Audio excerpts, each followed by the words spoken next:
বিরতির পর আবারও স্বাগত। সংবিধান রচয়িতা ডক্টর বি.আর. আম্বেদকরের জন্মদিন উপলক্ষে সম্মান অভিযান নিয়ে এক অনুষ্ঠান অনুষ্ঠিত হল। বৃহস্পতিবার আগরতলা রবীন্দ্র শতবার্ষিকী ভবনে এই অনুষ্ঠানে উপস্থিত ছিলেন সদর শহর জেলা সভাপতি অসীম ভট্টাচার্য, প্রাক্তন বিধায়ক দিলীপ দাস সহ ভারতীয় জনতা পার্টির একনিষ্ঠ কর্মীরা। বক্তব্যের মধ্য দিয়েই কিন্তু সদর শহর জেলা সভাপতি অসীম ভট্টাচার্য আম্বেদকরের কৃতিত্ব এবং কংগ্রেস দলকে তীব্র ভাষায় সমালোচনা করেন। সমাজের সামনের সারিতে যাতে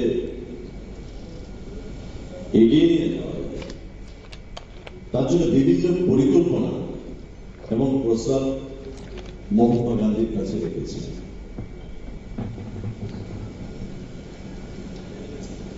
এবং জওহরলাল নেহরুর সঙ্গে ওনার মতবিরোধ চলত। আপনারা জানেন কিনা জানি না যে বাবা সাহেব আম্বেদকর মহাত্মা গান্ধীর কাছে একটা প্রপোজাল রেখেছিলেন, যারা ভারতীয় নেতৃত্ব আছে সমাজের মধ্যে ভারত স্বাধীন হওয়ার পর যারা জনপ্রতিনিধি আছেন,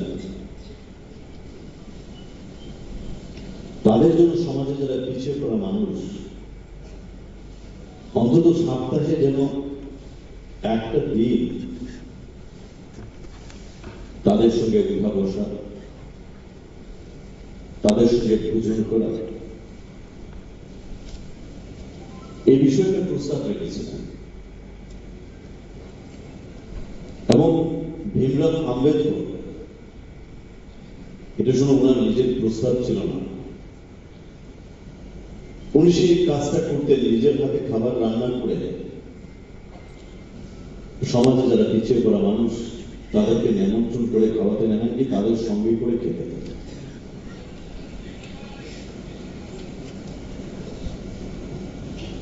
ভারতবর্ষের সার্বভৌমত্ব, ভারতবর্ষের অখণ্ডতা এবং ভারতবর্ষ যে মধ্য দিয়ে ভারতবর্ষ স্বাধীন হয়েছে,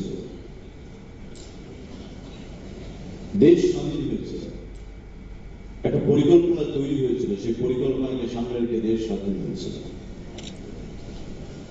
কিন্তু সেই পরিকল্পনাকে তৎকালীন সময়ে জওহরলাল নেহরু তোষামতকারী রাজনীতি, ক্ষমতা ধরে রাখার রাজনীতি, নিজের গদি ধরে রাখার রাজনীতি,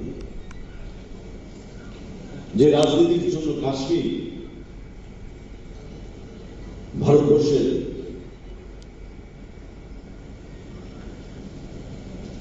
মানচিত্রে কাশ্মীরকে আলাদাভাবে পরিচয় দিয়েছে জওহরলাল নেহরু, শুধুমাত্র নিজের গতিকে টিকিয়ে রাখার জন্য।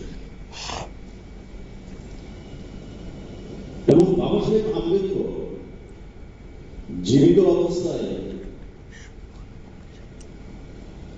ভারতবর্ষের সর্বোচ্চ পুরস্কার কংগ্রেসীরা নিয়েছেন, এটা আপনারা প্রত্যেকে জানেন। কিন্তু বাবা সাহেব আম্বেদকরকে নিয়ে পার্লামেন্টের মধ্যে এবং পার্লামেন্টের বাইরে যারা কংগ্রেসীরা আছে, যখনই দেখি যে বাবা সাহেব আম্বেদকরের ছবিটা মাথায় নিয়ে ভারতীয় জনতা পার্টির বিরুদ্ধে যখন কথা বলে, তখন প্রশ্ন উচ্চারিত হয়, কেন বাবা সাহেব আম্বেদকরকে দীর্ঘদিন ভারতীয় জনতা পার্টির সরকার, ভারতবর্ষের প্রয়াত প্রধানমন্ত্রী অটল বিহারী বাজপেয়ী ক্ষমতায় আসার পরে কেন বাবা সাহেব আম্বেদকরকে ভারতরত্ন পুরস্কার পেতে এত দেরি লেগেছে? আপনারা দেখলেন যে আম্বেদকরের সম্মান অভিযানকে নিয়ে রবীন্দ্র শতবার্ষিকী ভবনে যে অনুষ্ঠান, সেই অনুষ্ঠানে বিজেপির সদর জেলা শহরের সভাপতি অসীম ভট্টাচার্য তার বক্তব্যে তুলে ধরলেন আম্বেদকরকে আগামী দিনে আরো চিনতে হবে এবং আম্বেদকরের চিন্তা চেতনাকে মানুষের মধ্যে কিন্তু তুলে ধরতে হবে। আবারও নিয়ে নিচ্ছি একটা ছোট্ট বিজ্ঞাপন বিরতি, সঙ্গে থাকবো।